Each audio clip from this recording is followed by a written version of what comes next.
Okay, I'm just waiting notification. Okay, boom. And we are live.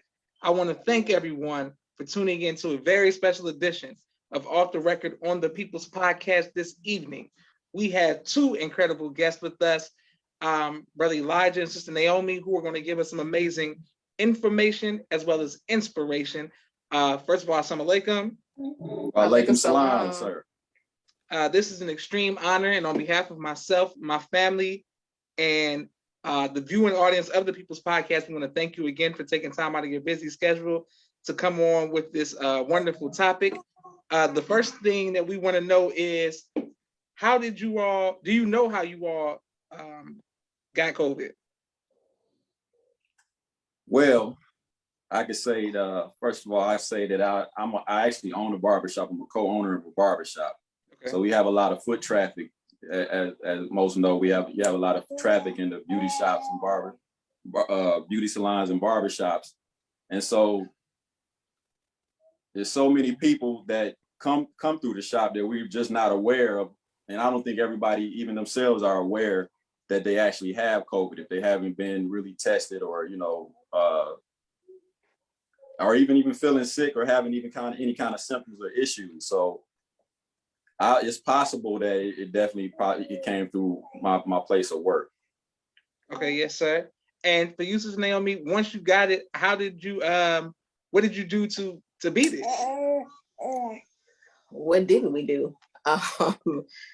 Man, you're talking about 10 days in. So it's my sister, I was 2 months postpartum. And of course, you see, baby, she's 6 months and healthy now.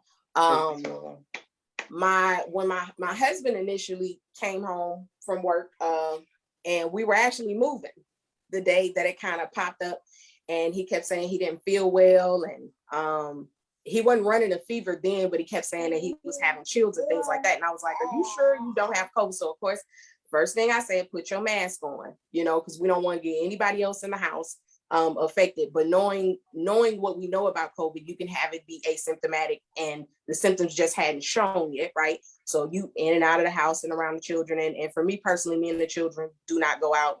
We order everything to the house. He goes to work, he comes home, because minister said for us to hunker down and not be out there in the streets. When he initially got it, I, of course, went to what our student national MGT captain, Sister Naima, sent to us, which was to take the zinc, take the vitamin C, take the list of vitamins that they had gave us. So I started giving it to my husband. Well, as I'm giving it to him, I started to feel fatigued. But as mothers, we do what we do best, and house is going down, so you have to make sure everybody else is good and okay. So the children started to, the youngest, well, she's not the youngest, she had a 3-year-old, and he started to get sick. My other two weren't sick, but the entire house basically masked up. And then as time went on, then it started to really hit me and affect me. But my husband went down first.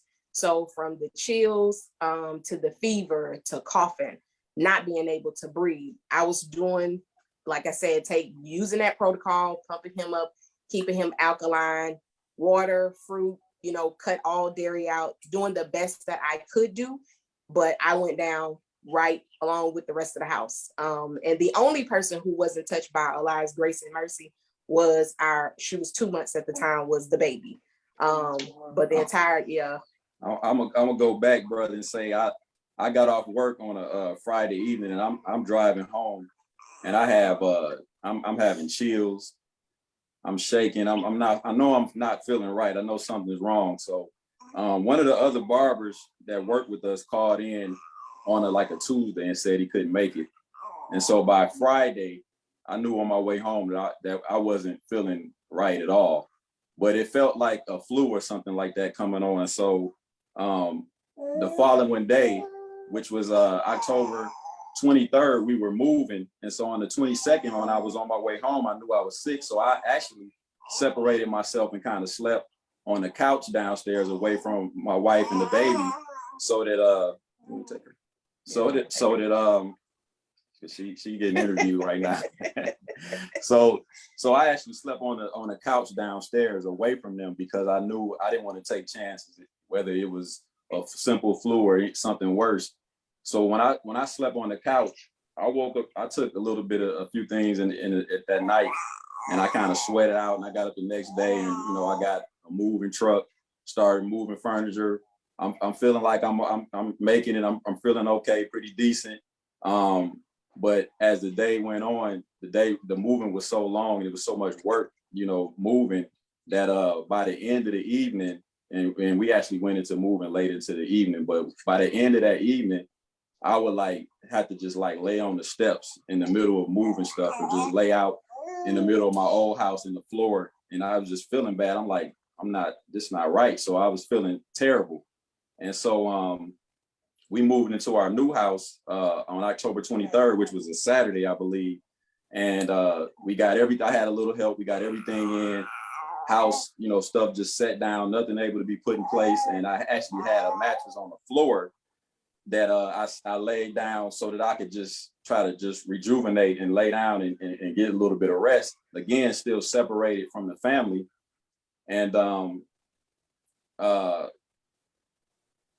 as the days went by, I just started to spiral. It got worse to the point to where, when I would lay in the bed, I had severe, the worst, I've been sick before, but I had severe chills, severe aching, body aches, pain, all these different things. As the days went, it got worse.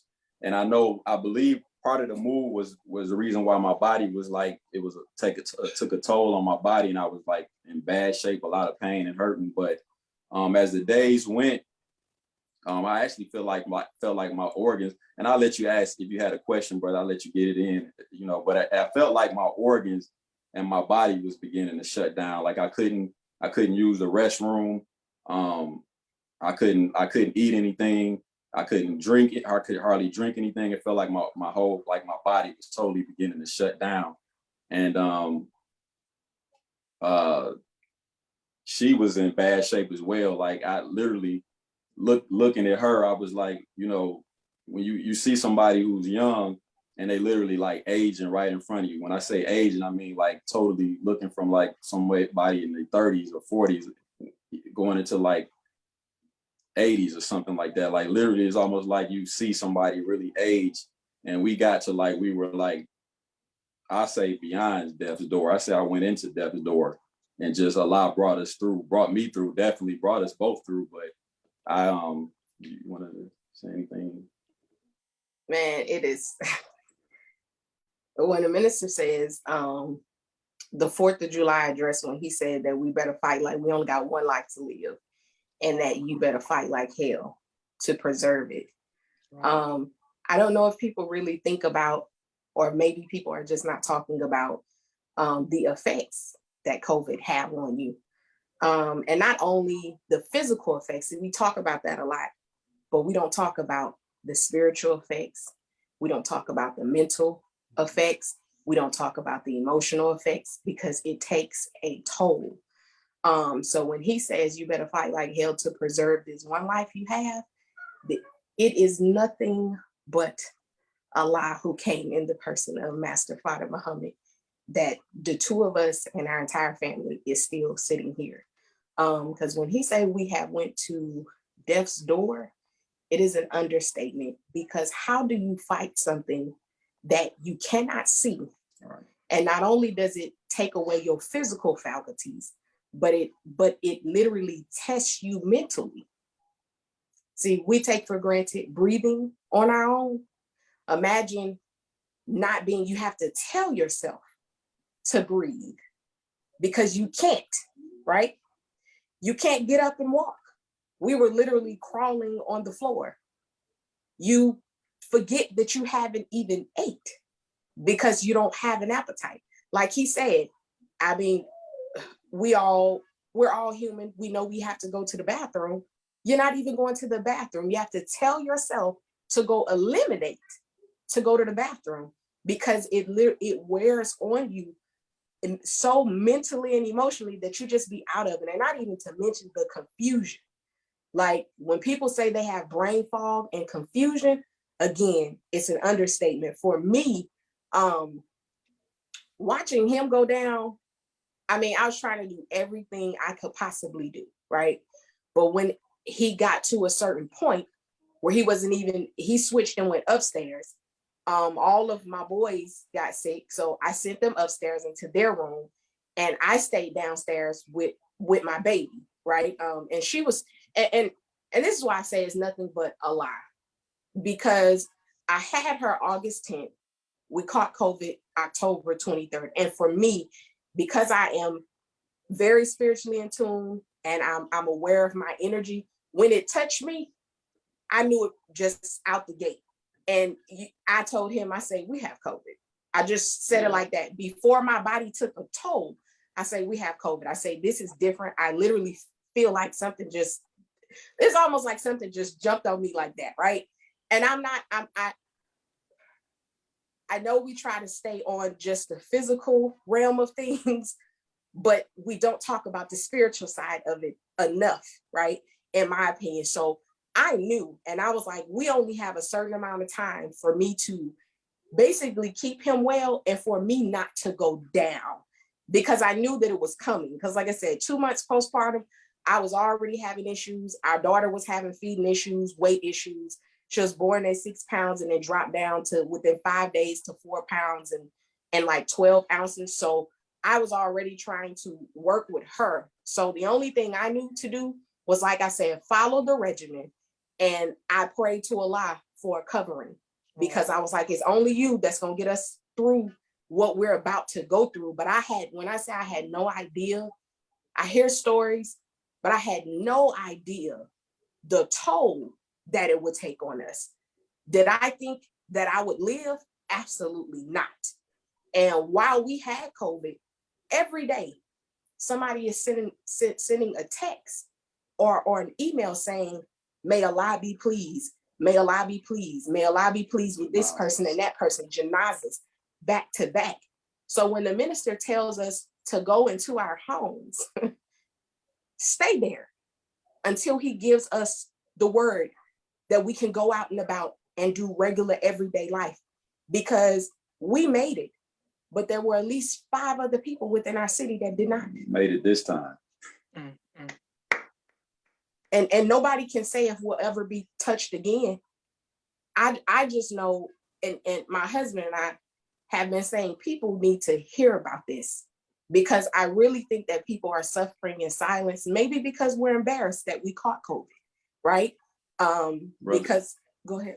Brother, when you talk about like when you lay in your bed, and just to lay in your bed, I had moments where my skin was excruciatingly in pain just to feel the sheets on me. Like, the inability to turn on my side at times. And I had times where my sheets felt like, my blanket felt like it weighed 1,000 pounds. It was heavy on me, to where if I did try to turn, it felt like my ankles was breaking. Like crazy, weird things that your body just go through and you feel. And like she said, when she said crawling around, like I know a lot of people have COVID and they don't really have major symptoms. They don't really have anything really. They might have a little fatigue or something minor, and it's different for everybody else. But there's so much that we can say, in this short little bit of time, because she started, COVID. We've heard that COVID actually brings forth some of the things that's dormant, that you might deal with, that you don't really have normal happening all the time, that it may bring it forth and cause it to be something happening more regularly. So I watched her have, like, we already suffering from being, in pain, fevers, aches, chills, inability to really be able to breathe. And then she started having seizures on top of that. And then we had an experience where I actually was laying in my bed one night, and I really thought I was like, I was just thanking Allah for every morning that I woke up and actually seen the light coming through the window, because I actually didn't think like a few nights that I would even wake up the next morning or see the next day. But I had one night, and she 3 nights. 3 nights. Okay. Well, I had 3 nights, and one of those nights, the first night, I was laying in my bed, and I'm on my back, and again, I'm separated from everybody else. I'm upstairs, in the room, and I'm laying in the bed, and I'm going through it. I'm like I say, barely here, and I was looking.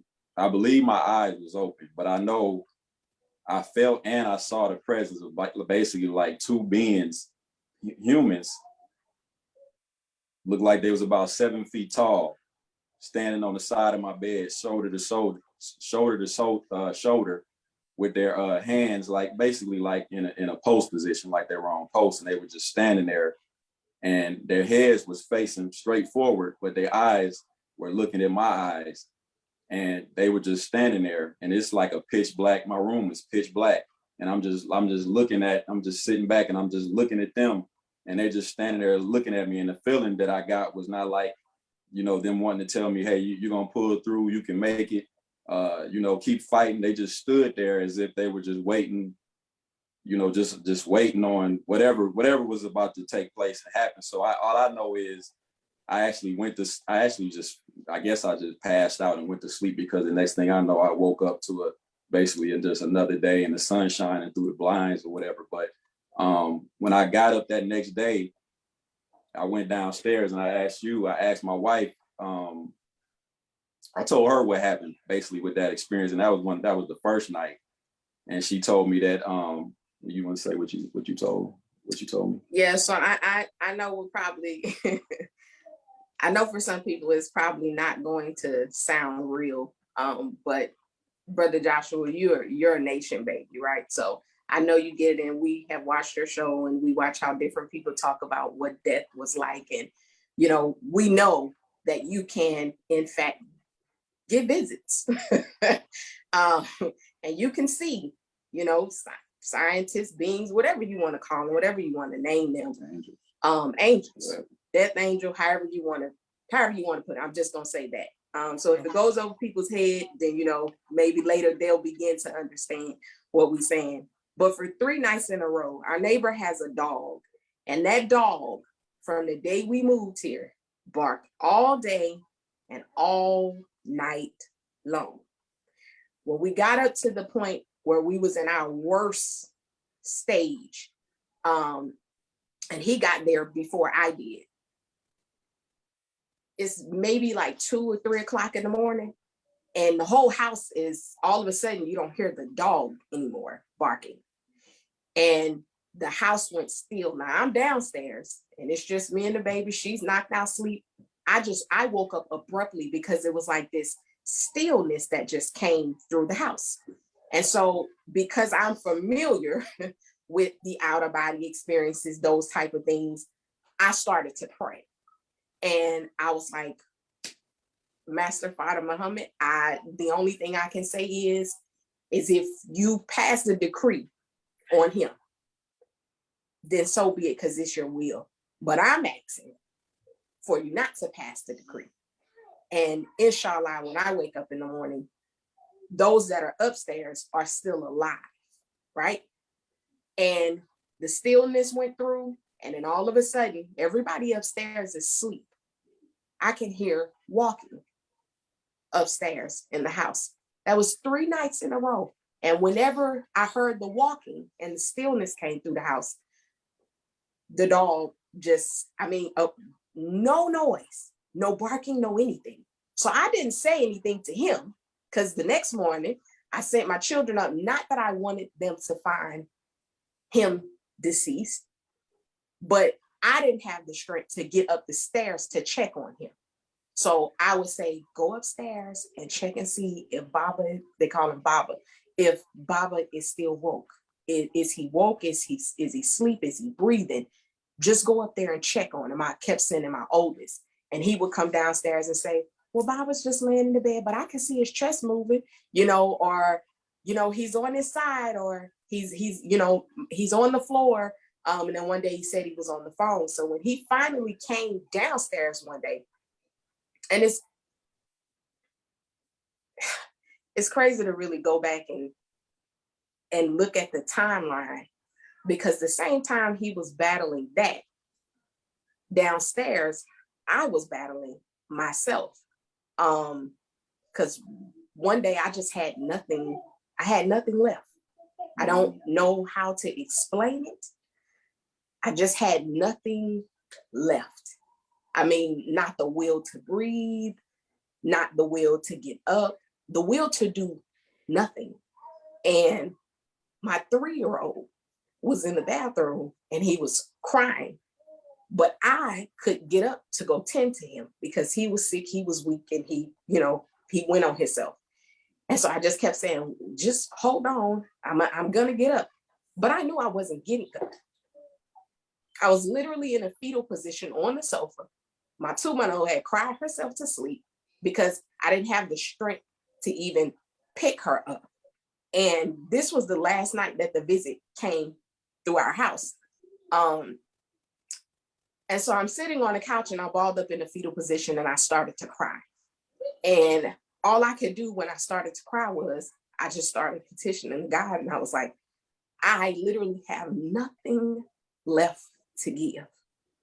I can't breathe. I don't want this kind of existence, because when I tell you, I've been in pain before, but I have never been in pain like when I had COVID. I'd rather have another baby than to be in the pain that I had with COVID. And so I'm praying to Allah, like, if this is it, then this is it. Just cover my family and give my husband what he needs to take care of these children. If this is it. And I was like, but if you could just give me something, if you still have need of me, if there is still something for me to do and you still have need of me, then give me something so that I make it through. And like I said, my 3-year-old was in the bathroom crying. The 2-month-old had cried herself to sleep. And I didn't even have the strength to pick up the phone. But I'm going to tell you how it's when you look, you always have to be open to Allah's will. And whatever he will, that's it, right? But never give up faith that he will, in fact, see you through. Because when I said that, I didn't even have the strength to pick up my phone. But my phone rang. And when I answered, it was one of my sister friends, Sister Victoria, out of Las Vegas. And she was like, Sister Naomi, she was like, are you okay? And she was like, are you crying? And I was like, I was still in the fetal position, but I had enough. It is so crazy because I couldn't even pick up the phone. But after I prayed to the God, he gave me just enough to get to that phone and answer it. And she was like, are you okay? And I was like, and I just told her, I'm not. I don't have nothing left to give. And she was like, oh no, this is not like you. She was like, we are finna pray. When I say, and I love my sister to pieces, like, oh my God, I thank a lot for her, because she started to say the refuge prayer. And she said, I'm going to say the refuge prayer until you can get up, get Hafiz, which is my 3-year-old, take care of him and get back to the sofa. And I said, okay. And so she prayed, and I mean, I don't even know how many times she said it, but she said it a lot of times. And the more she said it, the more strength I had. Although I wasn't standing up erect to walk to the bathroom, I was hunched over, but at least I had enough strength to get up and to walk, right? Not even realizing that, yes, the God in fact answered my prayer, right? I wasn't even thinking about that part. It just was get this done and get back to the sofa. So when I got to the sofa, it's like going to death's door is like you start to separate from your physical body. You can feel it if anybody has ever been at death's door. And of course, there's some other stuff that goes along with that, but separating from your body. So I wasn't grounded in my body. And she said, well, what do you want me to do? Are you back at the sofa? I said, yes. And she was like, I'm going to read something to you, right? And anybody that knows her, she loves to read. So she just randomly picked up a book that she had bought, never read it before, right?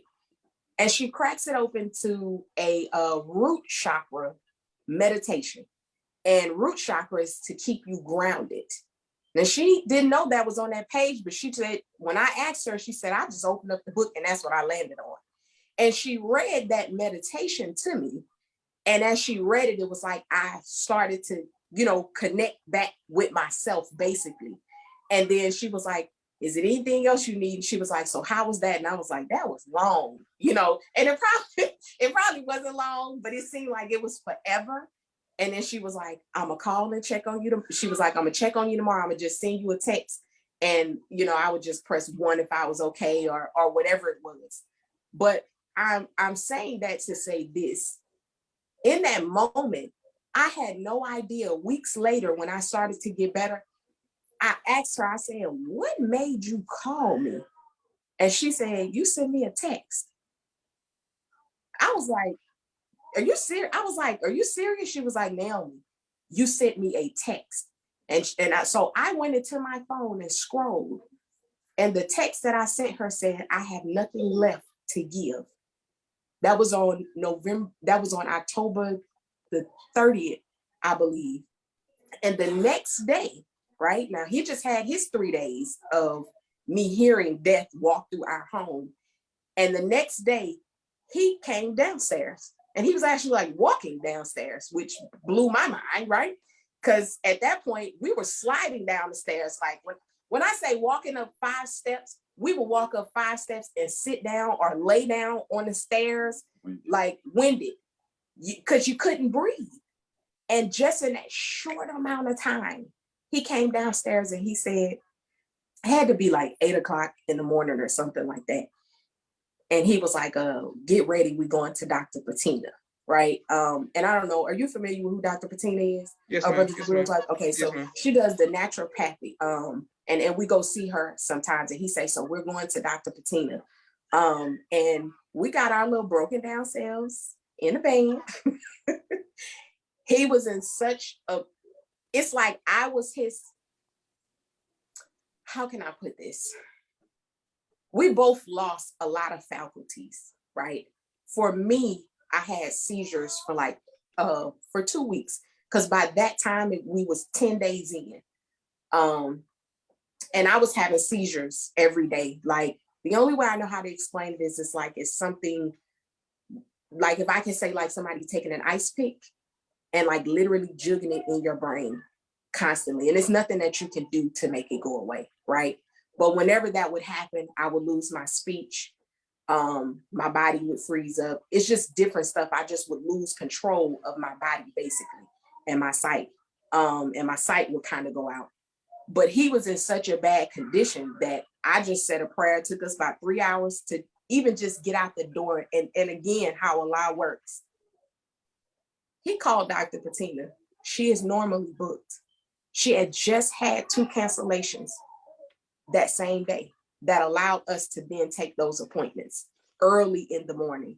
It's unheard of with her because she normally does not have openings, right? Same day. Not same day. And so when we got out to the car, he couldn't drive, but I had no sense of direction. And so I was like the body and he was the eyes. Mm-hmm. And I drove and he told me where to go. Now I know how to get to her office. I go there all the time. But my seizures rendered me just in a complete and total state of confusion. So I only knew how to do one thing, and that was drive. At that moment, I had enough strength to drive and get us to her office. And he sat on the other side and he was, bent over and limped over. But he directed me and we got there. And when we got there, she was like, yes. She was like, she checked our bodies and he barely could stand up, he was nauseous and stuff. And then she was like, yes, this is COVID. This is what it does. So I woke up on November 1st and I said, the condition I was in, it was November 1st, which was a Monday. And that's the day I called her office. And I said, it's November 1st, it's Monday. So by Wednesday, it's probably as far as I'm gonna make it. I don't think I was gonna pass by Wednesday. I didn't think I would live past Wednesday. I felt like Wednesday was gonna be, that was the distance as far as my life was gonna go at that time. And I said, well, Wednesday I'll be gone. So by Friday, by Saturday or Monday or somewhere, by that time, you know, my family have plans and my janaza will be planned and things will be underway, because I really just, I didn't think I would, you know, I didn't think I was gonna be here, brother. When you say you gave all you had, you give all you had, and you just know you don't have nothing else to give, and it's done. You feel like you finished. You really, and we went from being sick from October 23rd to November 1st. We went to Dr. Bettina's office, and we started on what she prescribed us. And by around the 3rd, we started to feel better and began to improve. But that day, the day before I reached out to Dr. Bettina, that was a Sunday, and I laid in my bed, and I really couldn't do anything that day but lay on my back and cry. And when I say I laid on my back and cried so much to where I lay on my back and my tears would go and just fill up my ear wells and run down the back of my head. And I was on the phone with my father-in-law, and he was talking to me, and he was saying things that really brought tears to my eyes, because I knew that her, first of all, she had a large family, and I knew that my children and my household was going to be, you know, they were going to be in good hands, and I didn't have to worry. So I was really pretty much like again, it ain't that I let go, I was letting go. I just didn't have anything else. But Allah saw different, and He allowed us both to continue to be here. Like I said, it's just a lot. I mean, it's been, I guess we got back to where we actually started feeling better around the 4th or something like that. But it's been a little while, so we could miss some details. But I'll just say it again, like I've been sick. I've been sick a few times in my life, like pretty bad. But this time was like it was nothing else compared to that. And I'm just thankful we got through that time. We still here by Allah's grace, but you know there's more ahead of us. And so I reached out to you, brother, because I just wanted to. I see a lot of your topics, and I hear a lot of what you have, and I just wanted to, wanted you to just, know about what we went through, and maybe somebody else will reach out and actually share their experiences, because we all just sitting around getting these constant emails and getting constant phone calls, and we constantly, hearing about our loved ones and our brothers and sisters that we losing, and they're actually experiencing something and going through something before we actually lose them. And any of us who survived this and actually, come through this for this moment, we got experiences, something to share and something that others need to know about.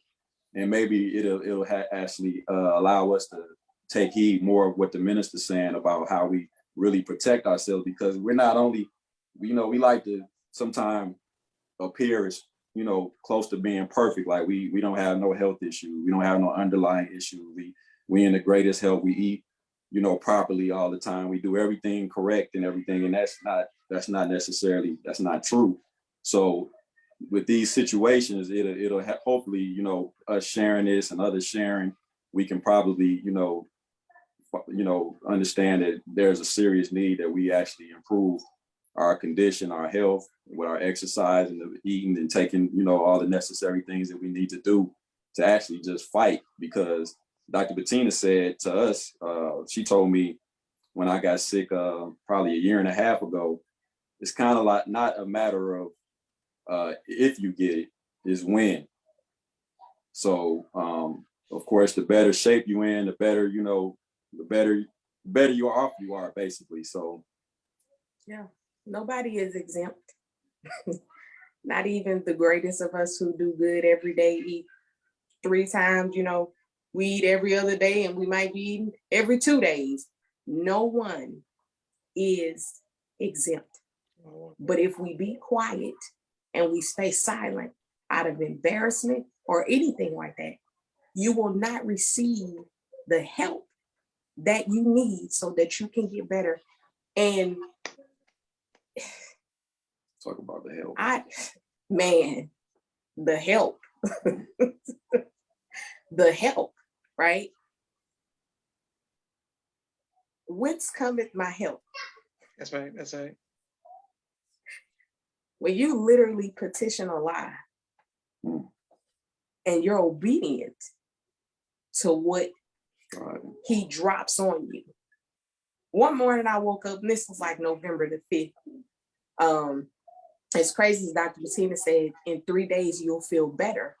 And we started to feel for the first time in 10 days, we could actually breathe some. I'm not gonna say completely breathe, but at least I wasn't, and he wasn't struggling as hard. The children, it didn't touch them as bad as it did us. But with that struggling to breathe, oh my, I don't never want to feel that again. And I've had pneumonia before, but it's not like pneumonia. That's all.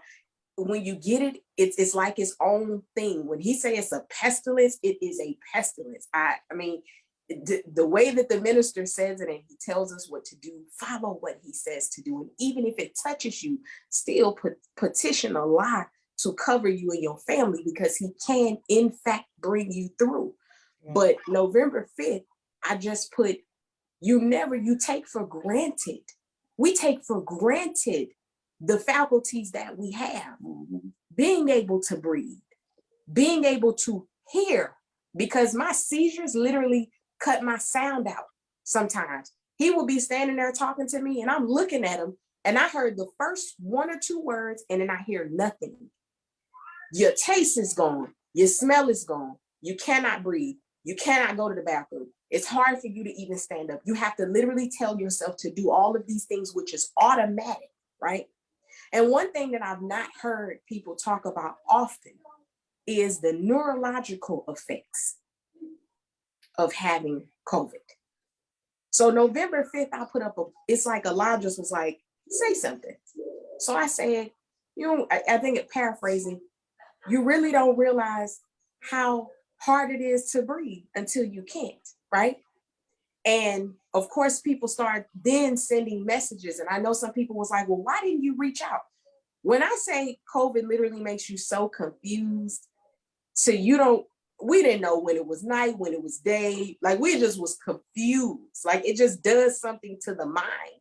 So I didn't reach out to people to even say anything. I just was struggling, trying to keep us alive. And so when I put up another post, within 3 hours, I literally got everything that I needed.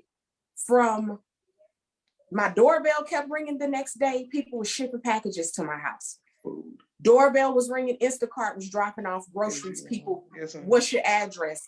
Getting my address from my sisters and my mom back home and shipping stuff to my house.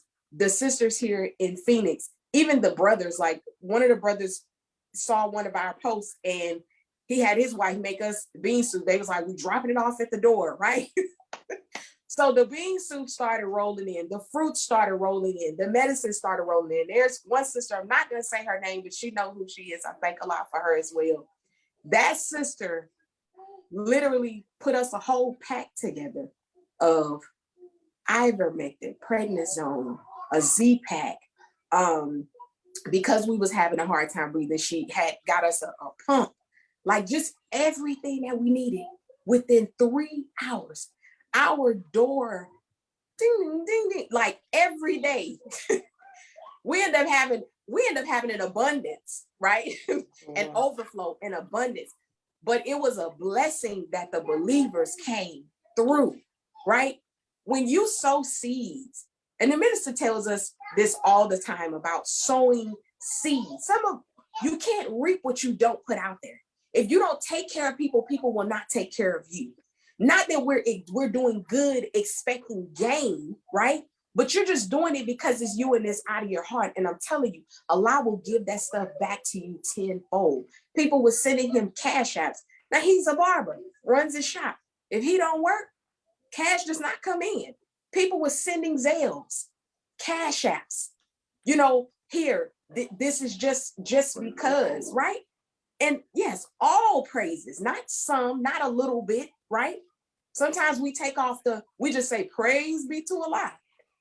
No, all praises That's are right. due to Allah. That's right. That's right. That's right. And add on who came in the person of Master Father Muhammad, right? I know some people ain't gonna understand that, but I'm telling you, when you call on his name, he Yes, will give ma'am. you everything that you need and more. And it's man, I thought I was a grateful person. Mhm. And my husband talked all the time about gratitude, gratitude, gratitude, right? I thought I was grateful, but it wasn't until after this experience that I really understand what gratitude is. Even with my husband, with me having the seizure, sometimes I would be able to I would freeze up, right? And I'm going in and I have the baby in my arms. Now he's sick and can barely walk, but he was moving fast, right? You know, we move fast as Muslims. He was moving fast and got to me just in the nick of time to grab her and would keep my arms up, right? And walk me through it and help me to breathe. Cause sometimes I would just stop breathing. And he would like, you gotta breathe, babe, breathe. I need you to breathe. I need you to breathe. Even my children, my 7-year-old, he was the last one who caught it. And he said to me, and this was afterwards, he said, Mama, he said, I was praying to Allah. Please don't let this be COVID. Please don't let them die. He was like, when I found out it was COVID, he said, I was hurt. He was like, but I prayed to Allah. He said, and Allah saw y'all through. So even the babies will assist you. But I'm still recovering. My husband has, fully recovered. I am still having lingering effects. I still have seizures. My children attend Sister Shahida's school, and they had missed them. They were missing a lot of days. We do the online schooling at MMSEA, and it's accelerated, right? And some days I would literally be in here laying on the floor next to them, trying to get them to do, get them to do their work. And I thank Allah for her. She had us, man, you really don't take for granted life and the things that we take for granted every day. Yes, like, ma'am. and even the time spent with your children. Because like I said, I'm still struggling. And when I say I'm still struggling, I had to learn how to write all over again. I had to learn how to cut and hold scissors all over again. I'm doing it with my 3-year-old in class. I'm looking at words. No, I know how to read, but it doesn't translate to my mouth to even come out, or I'm saying the word wrong. And I know a lot of people would be embarrassed about that, but I thank Allah for even taking me and breaking me back down to nothing and helping me to build myself back up with my children at the same time. Because what it did is it allowed me to see when our children get frustrated from doing something. See, we're adults. We've learned how to do it already. We know what we're doing. But what if Allah takes that from you and humbles you down to the size of a child, where now I have to learn with them, a 3-year-old and a 7-year-old, all over again? I'm 36 years old. I had to learn it all over again. Even now, sometimes I'm thinking the thought, I need to say something. I have the words, but the words, the synapses in the brain to even happen to make me say the words, it does not come out. And I'm standing just looking like I'm in outer space. And my husband tells me all the time, like, are you okay? Or my children say, Mama, take your time. Them having the patience. We moved in here in October. I wasn't even able to clean, cook, nothing, because I couldn't even stand up on my feet. But not one time my husband didn't like berate me or anything. He just was like, it's all right, babe. He was like, it's okay. You can't do it. He was like, we'll just order food, Or I thank a lot for my sister. My sister was dropping off meals. I mean, she had the meal train running through, my biological sister. It's just, we just take for granted so many things. And the minister said that life as we knew it will never be the same. And it's not. But I understand that in more ways than one now, because that might be the life on the outside. But my life, Yes, as ma'am. I knew it, is not the same. It will never be the same. And I'm still recovering. And there are believers who are sitting out there right now suffering because you're concerned about how someone is going to look at you or how someone's going to feel about you. Or they're going to ask you, how did you catch COVID? Okay, well, guess what? Let me tell you, you could be at home every day, all day in your house, don't go out, and still some kind of way, if you have anything coming from outside, it can touch you. But it's by Allah's permission. And in everything that we've been through, I always say, what is it that Allah wants me to get out of this? The Honorable Minister Louis Farrakhan says in, I believe it's The Origin of Disappointment, he talks about how Allah tests us and sends us through trials. And depending on how you view it while you're going through it is dependent upon your character building, whether or not you don't character build or whether or not you just showed yourself, right? So even though he took us to death's door and he took him down to rock bottom, like when we got back from Dr. Patina in them 3 days, when he finally told, because I wasn't gonna tell him nothing. I wasn't gonna tell him I heard somebody walking in the house, because I everybody don't understand the spiritual side of things, like Mother Tanetta, how she talks and was trying to teach us before, Yes, sir. Okay, yes, ma'am. Okay, we got so much. I want to come. We're gonna deal with that for sure. And we got so many people showing you all love in the comments. So I want to make sure I come back and forth to that and let you finish. But we have a quick 60-second commercial break for all of the sponsors of the People's Podcast, and I want to make sure that we get to that. And also everyone who's in the comments showing love. I mean, this is amazing. Thank you all for your transparency and your honesty and your testimony. We want to thank everybody who continues to watch the People's Podcast. This is a phenomenal surprise on this evening. Hold on one second. If you all like to be a sponsor or donor of the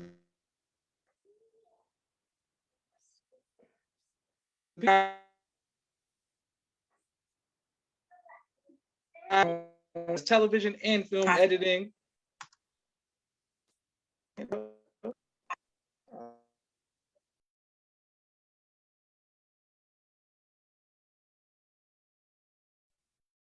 Okay, hold on. Can you all see me? Yes, sir. Well, no, sir. We can't see your picture, but okay. Now we can see you. Okay, boom. I can hear my sisters right now. They be like, I get so nervous, Josh, when you go live. when I do this, when I got to share my screen, they get so nervous. Oh my God, sometimes. All right, here we go. Hold on 1 second. Once again, thank everybody who continues to like, share, and subscribe to the People's Podcast. It means a lot to us for every sponsor, every donation. Hold on 1 second. And thank our guests. We're amazed by you all. Hold on 1 second. Here we go. Okay, boom. Let's do it again. All right, there we go. Okay, here we go. All right, so next we have, oh, come on. All right, here we go. Boom. And thank everybody in the comments. All right, here we go.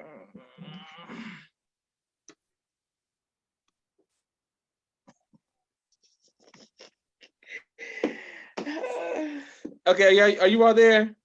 Yes, sir. Okay, thank you all very much. I mean, you all put so much in perspective that I'm not even gonna get mad and get frustrated with the Wi-Fi. Life is good. Everything lies gotta be, because my God, boy, would I be complaining if you all didn't just give y'all testimony. I'd be complaining about something small, like the like the PowerPoint not working right now. We going live and we already did this. Okay, here we go. Let's do it again. All right. I want to thank everybody who likes, shares, and subscribe to the People's Podcast. Here we go. Let's do it one more time. All right, here we go. Boom. Okay, we're going to do it like this. My brother Rashad, Street Premiere Media Production. He has a 4K camera and a drone. He does television and film editing. We're going up and down this thing like this. My sister Miriam, ABC I Love Me, children's book and coloring book. Please go out and get both of those. My sister Naima, Stay on Point Dance Academy. She teaches ballet virtually to young girls all across the country and right here in the studio in Atlanta, Georgia. Rod Communications, if you're working on a book and you need copy editing, project management, content development, please reach out to Rod Communications. Boom. Student Minister Robert L. Muhammad out of Austin, Texas, conflict mediation, squashing the beef in the Southwest region. He does a phenomenal job. His wife, Sister Fudia Muhammad, Children of the Most High, giving birth to a God in the science of child rearing. Fashion Gods, Supreme Wear for men and boys. Thank you very much. Please reach out to him. Sister Sherry Muhammad, Asiatic Minds. She teaches STEM virtually to young kings and queens all across the country. AsiaticMinds.com. Brother Kenneth, bow tie maker extraordinaire. He'll ship bow ties to you anywhere in the country. Dr. Henry M. Carter, King Henry's Turkey Legs, right here in Atlanta, Georgia. Brother Rashad Muhammad, COVID-19 Disinfecting Cleaning Services. My father's book, A Soldier in the Movement of Christ. AbdulSharif.com. And last but not least, my two books, Cleopatra, which is a children's book, and No Father, No Excuse. Thank you all for your sponsorships, every donation. Boom, just like that. You see how they all worked out, pulled it off? All right, boom, here we go. All right, now I got to come to some of the comments.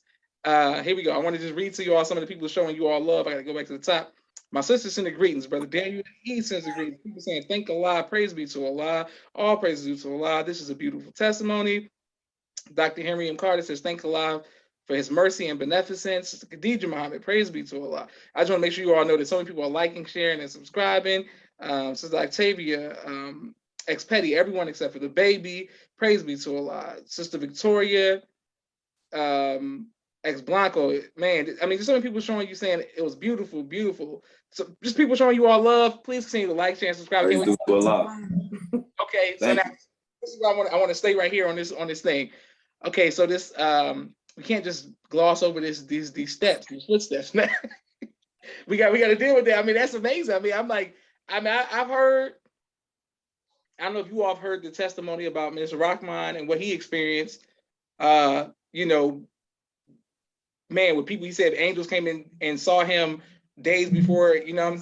So it's like, it's a thing. So I just want to hear what you all are saying where it passed over you. So anybody who's ever seen Prince of Egypt, you know, it's like the X on the door, and it's like, it don't get you, but now you all are saying you heard it. So I want to go back to you, brother, because you're saying you felt the presence and you saw them looking at you. Can you describe them? Well, again, it was pitch black, but I don't know if anybody that's watching has ever actually seen things in pitch black, where you actually can see figures and see shapes, even in the darkness, you see it. So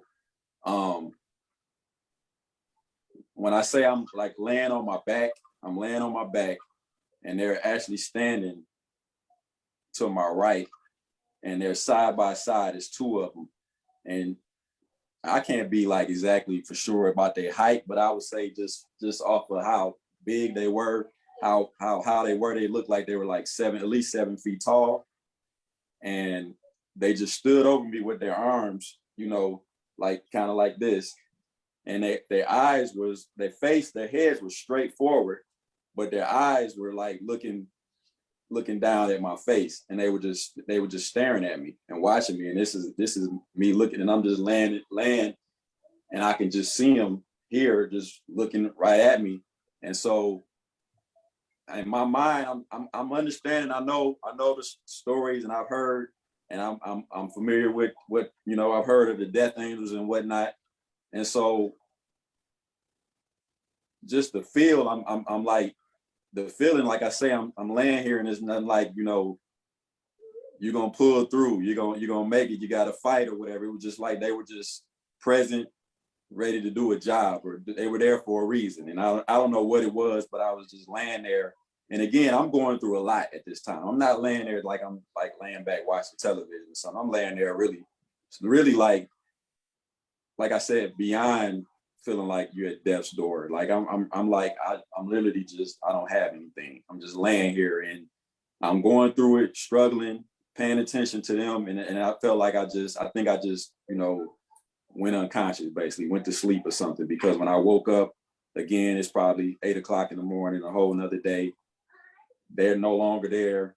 And when I went downstairs, I told my wife about it when I got downstairs. And I had mornings that I skipped over where, you know, I'm laying on my back, and I'm feeling so deep into my bed to where it's like I can't move, I can't do anything, I can't even lift my head up, and I can just hear my baby, my daughter just crying and crying and crying, and it's like I can faintly just hear her, but it was like, to me, it felt like it went on for like hours, and I heard her like that, and my door is closed in my bedroom, but I'm listening to her, for the longest, and I can't do anything. So I'm just listening. That's a whole nother conversation, being a man and being the head of your household under a law, and being a man and actually not feeling like you could protect your house, feeling vulnerable to the point to where, anything can happen, and you really can't do nothing unless it's by his permission or he give you the will to do something. So that was difficult to deal with. And so going back to that, I was like struggling in the bed, basically unable to move, and just going through a lot of pain, a lot of just suffering, really. And I heard her going on and on and on. And I finally got up to where I can get my head up and actually get up out the bed, because I knew she was struggling.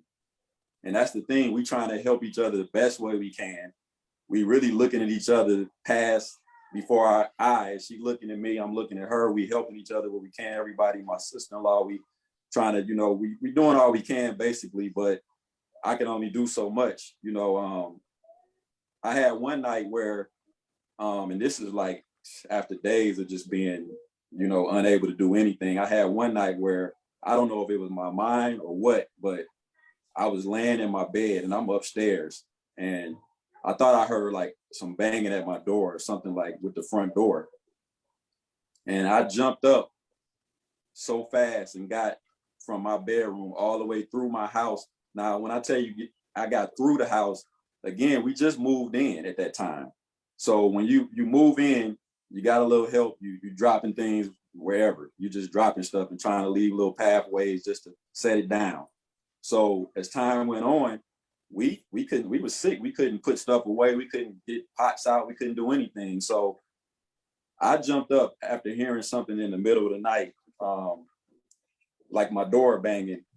House is pitch black. It's probably 2 a.m. And I ran so fast from my bedroom, from out the bed, through the house, down the stairs, through the house, through the living room to the front door so fast to see what was going on. It wasn't anything, but it just showed me that what love, being a man, and what your love for your family can do when in your mind you feel like, you got to protect, or you under some sort of attack, or something's going on that you need to. Because I could have never imagined that I could have moved like that. But it just showed me, again, God's presence in you and love, that you can do a lot. You can do a lot of things when he's with you. And, just going back to my daughter, I was able to get up out of the bed and go see about her finally, like after hours of just listening to it, laying back, not being able to get up. I finally was able to get up, and that's when, she was mentioning that I came downstairs, and she actually was on the couch, trying to deal with the baby and do the best she could. And I'm looking at her, and I just started seeing her. Like, shaking, and she just looking at me, and I'm talking to her, and she just looking at me, and I watch her. She started trembling. So we set my youngest son, I think, took the baby, and I had grabbed both of her wrists. And I told her I wanted her to breathe. So I would take her wrist and I would pull them in, and I would lift them out and raise them up. And I was just going in circles trying to get her to open up her chest to get air. So we did that maybe about 6 or 7 seconds. And she started to it was a lot of trembling. She started to calm down, and she was able to focus on breathing, and the shaking and everything went away. But brother, we went through this back in late October to the beginning of November. And so it's some time that passed. So I know we're missing some things, but I just really want to say that one of the other things I just want to say is that we missing something, I'm sure, in this, but it's nothing, huh? What you missing? It's nothing that we want, we don't want it to be taken lightly, in other words, like what we going through. The other part of it is we all have these things about us. The minister, has been working his whole life basically to get us to improve, self-improvement, and to get us to be a certain type of way and everything. And these kind of situations, and definitely for a prolonged period of time, when you suffer and take on more than you can handle, and you feel like you don't have anything, and it's going on and on and on, it changes you definitely for that moment. I mean, you're gonna gain some humility. You're gonna gain some gratitude. You're gonna be more thankful. You're gonna be more appreciative. I'm not the one who was acceptance of people just saying like I want to give you some money. I want to help you. I want to bring these things. I know we should be willing to receive things. That's the universe, give and receive. But I wasn't like, but I got to the point to where you get to where look, people offering out of the love they have, a lot working through them, they offering you something, and you such in a state to where you can't deny it. Like you need anything that can, brother. I sat back and listened to the minister said there's healing in the orchestra. The orchestra is the orchestra where it's Beethoven. He said if we listen to that, he spoke about the healing in that. I played that on the screen in the bedroom. Like we played that all the time. We listened to it, watched it. I'm laying in the bed. I'm listening to things, inspirational music, him singing, his songs, Stevie Wonder, different things. Cause I'm really I'm taking on this moment where my time is up. I'm feeling like it's done. I'm pretty much, my life is pretty much ending. So I'm just I'm laying here just crying on that Sunday, the day before I went to go see Dr. Patina. We went to see her that Sunday afternoon. I'm like getting it all, I'm just getting it. All my emotions is just pouring out. I'm like flooding the bed. I'm like, this is it. So I basically just accepted the fact that that this is it, like pretty much. So we did everything. We did, everything. Prayer, man, I prayed like never before. Prayed, cried, talked to the guy, did everything that I thought I could do. And like she said, the help, there's so many names that we can name of people who just, supported us and dropped things off and, sent messages and text messages that we couldn't even respond to. I was laying on my back, not even able to move too much, but I would just play the minister and just listen to him or Most Honorable Elijah Muhammad, just listen to them on the phone, just playing right next to my head, just to take it all in and thank Allah for everything that I've been able to receive up to this point. And so yeah, you said you go. When you were talking about the angels, so on the third day after we went to Dr. Patina and we could even talk really just a little bit, we couldn't talk that much. I was standing in the kitchen, I think I was washing something off, and he was like, babe, he was like, you ain't gonna believe this. And I kind of smiled because it's something to grow up in the nation and be under these teachers and not only understand just the baby side of it, right? But being first and second and third generation, right? We experience things and the way that we move and the things that Allah open up to us sometimes is quicker than our parents. And so when we talk about angels, I was born and raised, so I know they exist, right? And I know that these things are real, but he hadn't really experienced that yet. So I didn't want to scare him and say, hey, death was walking in here after you, So when he was like, babe, he was like, I got to tell you something. And I was like, okay, but I was smiling on the inside. And he was like, you're not going to believe this. And I was like, well, just tell me. And he was like, so for 3 days, I had 2 people standing over. He was like, I don't know how to explain it. He was like, they people. He was like, but they was black. He was like, and I know they had a face, but I couldn't see it. He was like, and one of them was like, he said, I know one of them was a death angel. He was like, because I could feel it. He was like, it's like this knowingness. I said, I know exactly what you're talking about. And I say, because I didn't want to tell you, but I knew because I heard them walking upstairs. See, I knew it was more than one because I can hear the footsteps. And where I was laying it was right underneath our bedroom. And so I knew that that's where they had stopped it. And I'm not, I've had so many experiences throughout my life that I know it's real. So when the minister talks about his more than a vision experience, I know that it's real. when people say, you know, I had a dream, I always say it wasn't a dream, it was real. You saw the, you know, that's what we're taught, that when we see the God, we see the Honorable Elijah Muhammad, we see, you know, the Honorable Mr. Louis Farrakhan, it is real. This is not something that you just dream. You know, people try to pass this off as what they call it, sleep paralysis is what the devil like to call it, right? You know, we like to give it all these little labels, but no, it's not.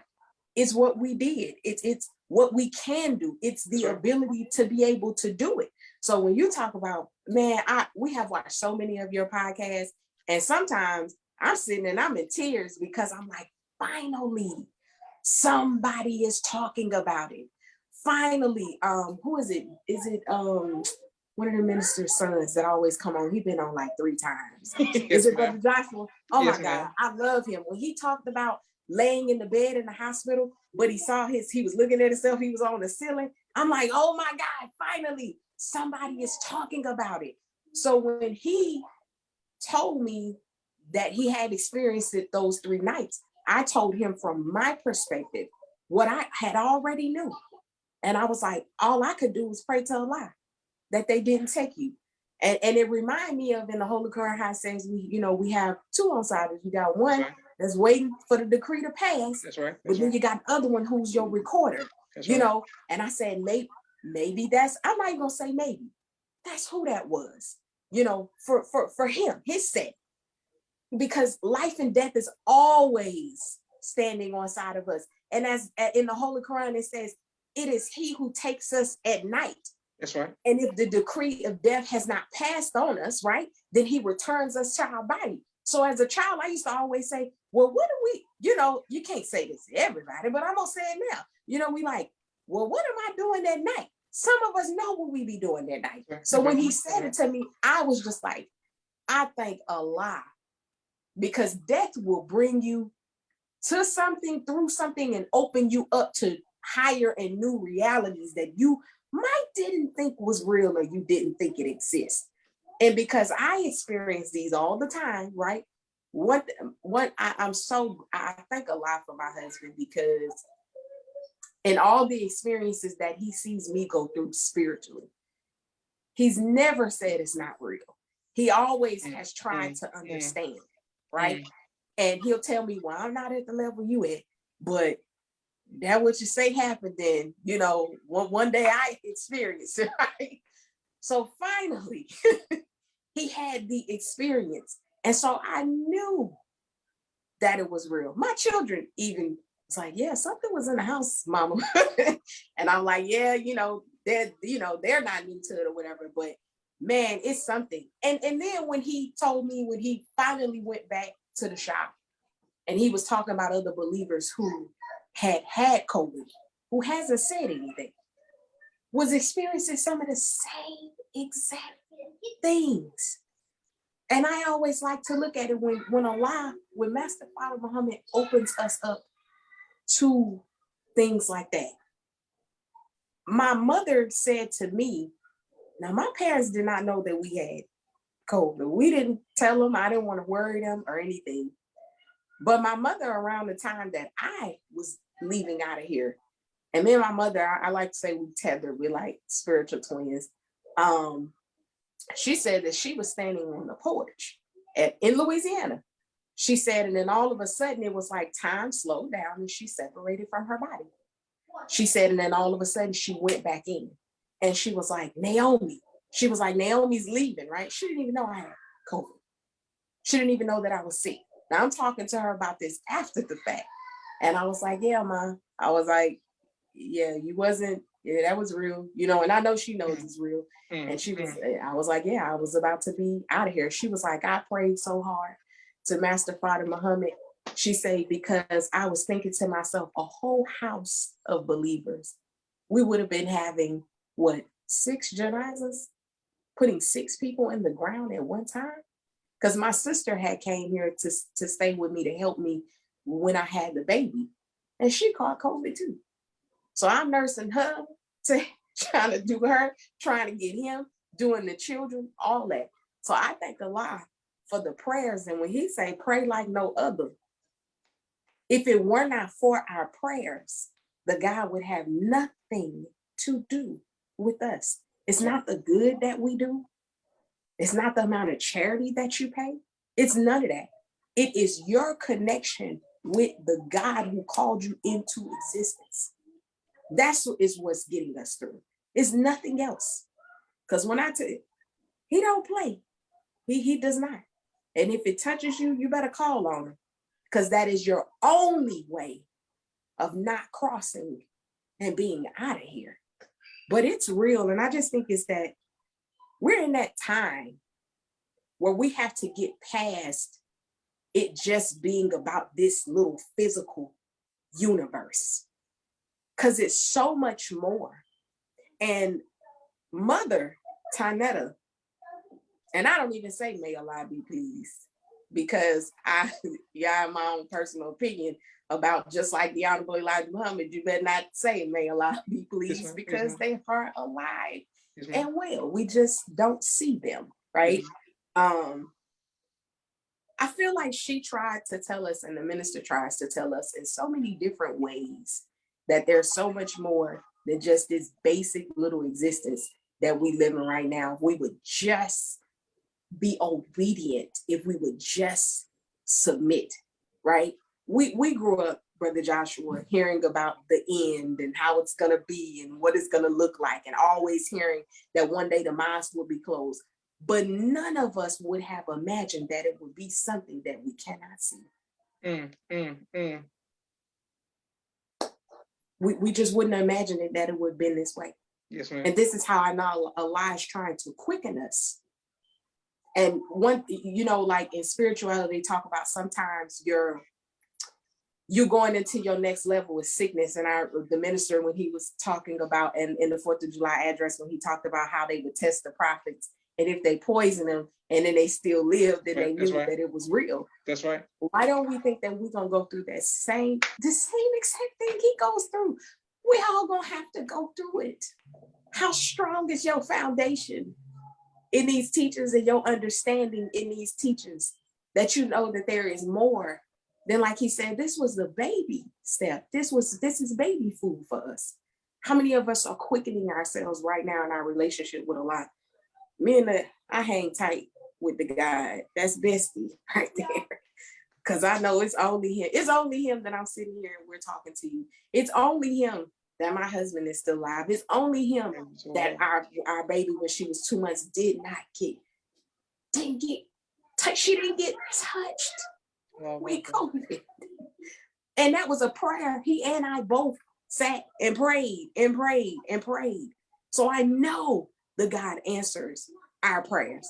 I know it for a fact. I had to live through it. That is man, you talk about vulnerable. And this is vulnerability. Today is the 19th. And that's the signature of God. So it was this, what we're talking about right now was supposed to happen. I just pray to Allah that for those that are going through it, don't be silent. For those that have caught it and you have not told someone, tell someone, so that someone can get you what you need. Don't wait 10 days like we did, right? Thinking that we was going to be able to beat it, right? No, don't wait. Don't let that time pass, because that time passing might be your ticket into getting out of here, because you won't say something. Like, if nobody takes anything else away from this, be grateful for everything alive, even if it ain't what you necessarily want right now. Be grateful that you have it. Be grateful that you have your faculties. You can breathe, you can talk, you can walk, you can go to the bathroom, you can smell, right? You can taste, you can do all these things. Be grateful. Be grateful that you have ears to even be able to hear, because some of us, our hearing is going out after we caught COVID. Be grateful that if you caught COVID, that you don't have lingering effects. And be grateful that people will allow themselves to be transparent, because a lot of people won't do this. And it's nothing but my husband talked to me about it, because I wasn't gonna say nothing. He was like, nah. And then I say, well, what about, Brother Joshua? I was like, he have people on his podcast all the time. And I said, people listen. So maybe it'll reach whoever it's supposed to reach. A lot of us have experiences and we have things that Allah has dropped in us that he's waiting on us to open our mouth to touch the people that he wants us to touch. But if we keep our mouth closed, it'll never happen. So let me tell you, gratitude. The whole Quran say, little it is that we give thanks. That's right. And speaking of struggling with her, especially, I told her, what was it, this morning, that I thought I might have to even cancel today's interview with you last minute, or it wasn't last minute, it was this morning, because you had a seizure. Yeah, this for the morning, last 3 days. Yeah. I've had seizures. I had 2 yesterday. I had 1 before that. And then this morning when I woke up, it just was like, it wasn't as bad, but it was lingering. And when he said cancel, I was like, cancel for what? He was like, because, your words might not connect with your mouth and come out. He was like, and, you being seen like that. And I told him, I say, look, I said, whatever Allah sees fit. And I say, and this is where I am in my recovery stage. And so this is my life. And I'm not going to, I say, waiting for the perfect moment. I may not ever get the perfect moment. We may not even had a chance after this. Who knows? So you seize what time you have on this earth to open your mouth and allow yourself to be seen. Because it's a lot to be seen in my vulnerability, because people that know me know that I'm the strong one. I'm the one that don't ask for no help, right? But this is where I'm learning that part that I can't do it by myself. I have to have help. And so I told him I don't mind being seen in my vulnerability. I say, even if I had a seizure on here, I say, whatever Allah permits, it's what the God permits, and we'll be all right. And so he was like, okay. Beautiful. Praise be to Allah. And I want to thank you all. And so many people in the comments showing you all love from all over the country. I mean, this is beautiful. And man, I just want to thank you all both for coming on the People's Podcast and being transparent and being honest. We got to bring you all back for part 2, inshallah. Man, because I really wanted to hear about your love story and all of that kind of stuff. But this was what Allah's will was, that we discussed this for the hour. So many people in the comments are just showing you all love. Thank you all very much. Praise be to Allah. Praise be to Allah. Yes, ma'am. Teaching. Beautiful, sir. Excellent. Strong husband. Strong wife. Still recovering. Beautiful. Alhamdulillah. Like, there's so many people showing you all love. Praise be to Allah. Shout out to you, Brother Elijah, for reaching out to me. Thank you all both. Shout out to Brother Noordeen, the whole family, your family as well, Brother Elijah. Thank you all. Thank you. Podcast. This means a lot. Man, you all gave a lot of perspective tonight. Everything was putting y'all put a lot in perspective. Praise be to Allah. I enjoy watching you, brother. Thank you very much for watching, sir. Yes, sir. Well, this is Joshua Leonard Muhammad signing off for the People's Podcast. And inshallah, we'll be back for part 2. Assalamu alaikum. Wa alaikum salam.